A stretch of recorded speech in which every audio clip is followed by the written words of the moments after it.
Bugün Azərbaycanın strateji əhəmiyyəti yalnız istehsal etdiyi enerjinin həcmi ilə müəyyən olunmur. Eyni zamanda regionları və bazarları əlaqələndirmək bacarığı ilə şərtlənir.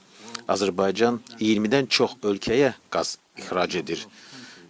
Təbii qaz ixrac etdiyi ölkələrin sayı 16-dır və bu da qlobal baxımdan, coğrafi əhəmiyyət baxımından, coğrafi əhəmiyyət baxımından qlobal səviyyədə liderdir. Keçən il Avropa İttifaqının 8,1%-ni qaz təchizatını Azərbaycan təmin etmişdir.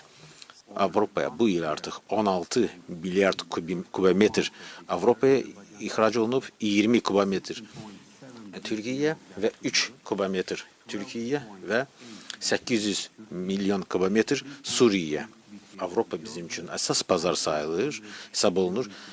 Qazdan elektrik enerjisinin istehsalı 8% artmışdır və bu da LNG-dən asılılığı artırır. Eyni zamanda 120 milyard kubometr LNG-nin çatışmamazlığı ilə üzləşə bilər və bu da sözsüz ki, borularla çatdırılan qazın əhəmiyyətini qaldırmışdır.